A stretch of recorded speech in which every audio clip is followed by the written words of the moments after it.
네, 오늘 화요일입니다. 오늘도 주님의 은혜 가운데 살아가며 승리하는 우리 믿음의 백성들 되시기를 축원합니다. 잠시 기도하겠습니다. 하나님 아버지, 오늘도 주님의 은혜 가운데 우리가 있으며 주의 영광으로 살아가는 우리가 되게 도와주옵소서.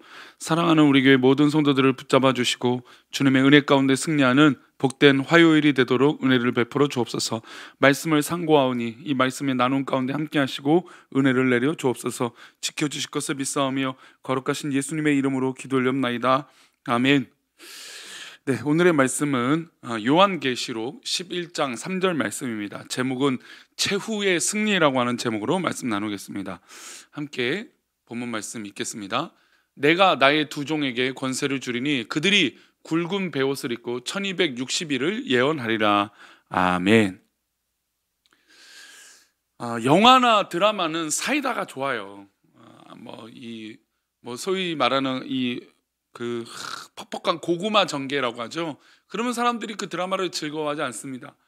굉장히 스피드하고 우리나라 사람들처럼 빨리 그러니까 뭐가 일이 지나도 빨리 진행되는 것처럼 느껴지고 또 결국에 악한 사람을 권선징악을 하고 또 그러니까 이 주인공이 위기를 겪더라도 정말 그 위기에서 살아남아서 악한 것들을 물리치는 이 멋진 것들을 좋아합니다. 사실 그렇다면 이 요한계시록은 그런 의미에서 두려운 게 아니죠.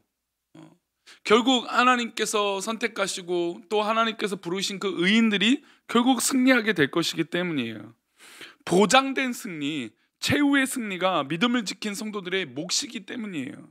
오늘 말씀에 등장하는 두 증인이 순교를 했습니다. 하나님은 그들을 살리시고 어떤 걸 주시냐면 최후 승리를 주십니다. 11장은 7나팔 심판 가운데 있는 본문이에요. 6번째 천사가 나팔을 불고 이 땅을 심판했습니다. 그런데 하나님께서는 7번째 천사가 나팔을 불 때까지 유예 기간을 주셨어요. 그러니까 하나님께서 6번째 인 심판하시고 좀 쉬시고 6번째 나팔을 부시고 7번째까지 또 텀을 두시고, 그것은 하나님께서 우리를 사랑하시는 유예 기간이에요. 7번째 천사가 나팔을 불면 크고 무서운 심판이 일어납니다. 하나님은 심판 이전에 우리가 돌이키기를 원하고 계시는 것이죠. 한 힘센 천사가 한쪽 발은 바다에 한쪽 발은 땅에 딛고 펴놓은 작은 두루마리를 펴고 하나님의 말씀을 읽게 했습니다. 많은 사람들이 하나님의 말씀을 읽고 돌이켜 회개하기를 기다리고 계신다는 뜻이죠. 이제 11장에는 두 증인이 등장합니다. 7번째 천사가 나팔을 부는 심판 이전에 하나님의 말씀을 증명할 사명을 가지고 있었어요. 3절 말씀입니다. 보겠습니다. 내가 나의 두 증인에게 권세를 주니 그들이 굵은 베옷을 입고 1260일을 예언하니라. 두 증인에게 권세를 주셨습니다.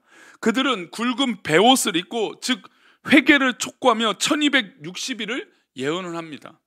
1260일은 달로 계산하면 42달이고 연으로 3년 6개월입니다. 3년 6개월 동안만 예언하는 것이 아니라 하나님이 악한 사탄의 세력에게 허락하신 시간이 몇 년이라는 것일까요? 3년 6개월이라는 겁니다. 그러니까 예언의 기간이 3년 6개월이라는 건 이제 마지막 이 사탄을 굴복시킬 시간도 3년 6개월이라는 겁니다. 우리가 만약에 고난과 어려움이 있거든 우리 가운데 이것이 무한정하다라는 것이 아니에요. 무한정하면 너무나 괴롭죠. 그것이 바로 지옥이죠. 그런데 하나님은 우리를 사랑하셔서 우리에게 때와 시간을 정해 놓으셨다는 겁니다. 3년 6개월 동안 예언을 하면서 사단의 때도 곧 다가오고 있다는 겁니다. 비록 우리는 그 중간에서 이 어려움과 이 심판의 때가 이 곤란이 언제 끝날까라고 하고 있지만 결국 하나님은 그 시간이 때가 되면 저 사단을 굴복시키시고 하나님의 백성들을 인도하여 주실 것을 믿습니다.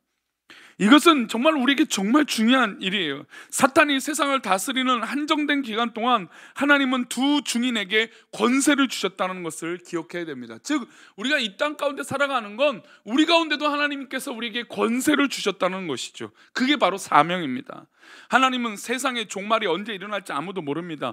이 세상의 종말 예수님의 재림은 하나님 아버지 한 분만 알고 계십니다. 하지만 그날에 이르기까지 세상의 종말이 될 때까지 두 증인으로서 사명을 감당해야 합니다. 열심히 복음 전하고 말씀을 외쳐야 할 사명이 우리 가운데 있는 것이죠. 그들의 정체성을 이렇게 말합니다. 4절 말씀인데요, 보겠습니다. 그들은 이 땅의 주 앞에 서 있는 두 감람나무와 두 촛대니, 이 말씀은 바로 스가랴 4장 3절을 인용한 겁니다. 그 말씀을 보면 말씀에 비추는 등잔을 지키는 두 나무, 감람나무를 표현하고 있습니다.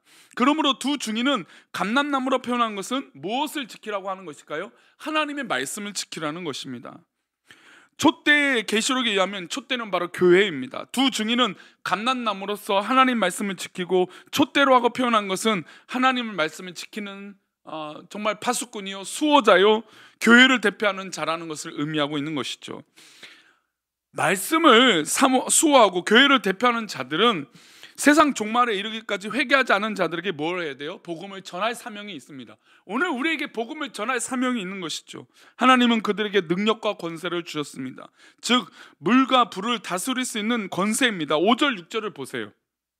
우리 5절 6절입니다. 함께 읽겠습니다. 만일 누구든지 그들을 해하고자 하면 그들의 입에서 불이 나와서 그들의 원수를 삼켜버릴 것이요, 누구든지 그들을 해하고자 하면 반드시 그와 같이 죽임을 당하리라. 그들의 권능을 가지고 하늘을 닫아 그 예언을 하는 날 동안 비가 오지 못하게 하고, 또 권능을 가지고 물을 피로 변하게 하고, 아무 때든지 원하는 대로 여러 가지 재앙으로 땅을 치리로다.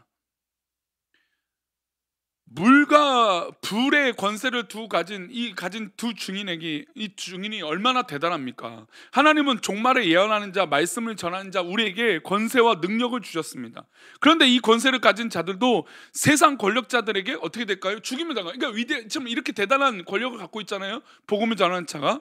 그런데 좀 이상하게 이런 사람은 지지 말아야 되잖아요. 근데 7절 말씀 보면 그렇지 않아요. 우리 7절 말씀 보겠습니다. 그들이 그 증인을 마칠 때 무적갱으로부터 올라오는 짐승이 그들과 더불어 전쟁을 일으켜 그들을 이기고 그들을 죽일 터인즉. 아니, 분명히 물과 불의 권세를 가지고 있고 복음을 전하는 이 놀라운 사명을 갖고 있는 이 두 증인이 무적갱이로 올라온 이 사단에게 죽임을 당하는 거예요. 계시록의 짐승은 국가 권력을 말하고 있고, 당시 로마 황제를 얘기하고 있는 것입니다. 그러니까 로마 황제가 말씀의 증인들을, 이 사명자들을 죽인다라는 것이죠. 그들이 죽임당한 후에 국가 권력이 두려워서 두 증인을 시신을 거두지도 못해요. 9절 말씀 볼까요? 백성들과 족속과 방언과 나라 중에서 사람들이 그 시체를 사흘 동안에 보며 무덤에 장사하지 못하게 하려고. 그러니까 세상의 권세, 로마의 권세가 너무 크니까 이 사람들을 장사도 치르지 못하게 된 거예요. 그러니까 그 국가의 권력이, 이 황제의 권력이 얼마나 위대하고 대단해 보입니까? 그런데 우리는 믿음의 사람으로서 반문할 수 있잖아요. 아니, 어떻게 하나님의 백성이고 하나님의 사람인데, 아니, 회개를 선포하는 이 사람들에게 이런 어려움을 주신다는 거, 하나님 말씀 이해가 안 됩니다. 주의 능력이 있는 사람들인데 이렇게 비참한 최후를 겪게 되는 게 하나님 원하십니까? 라고 질문할 수 있다는 것이죠. 하나님은 두 증인이 마지막을 이렇게 끝내지 않으세요. 보세요. 그렇게 억울하지만 11절과 12절에는 이런 말씀이 나옵니다. 3일 반 후에 하나님께서 생기가 그들 속에 들어가며 그들에게 발로 일어서니 구경하는 자들이 크게 두려워하더라. 부활이죠. 하늘로부터 큰 음성이 있어 이리로 올라오라 함을 그들이 듣고 구름을 타고 하늘로 올라가니 그들의 원수들도 구경하더라.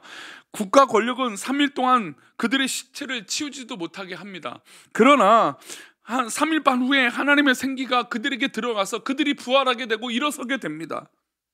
예수님께서 죽음을 이기시고 부활하신 것처럼 이들에게도 그런 역사가 일어나는 것이죠. 그리고 많은 사람들이 보는 앞에서 구름을 타고 하늘로 승천합니다.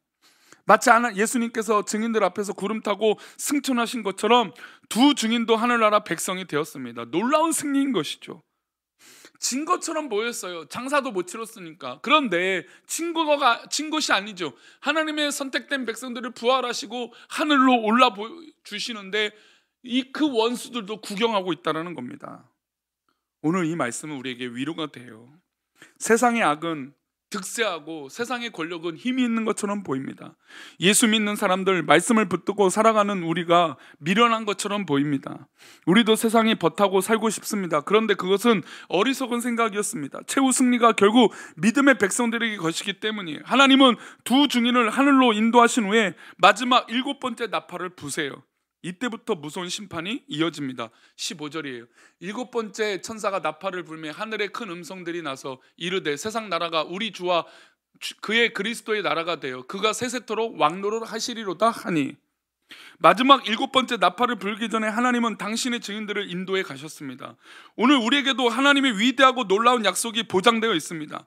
우리의 싸움은 승리가 보장되어 있어요. 비록 이 땅에서 수고한다 할지라도 최후 승리는 누구의 것입니까? 바로 우리의 거예요.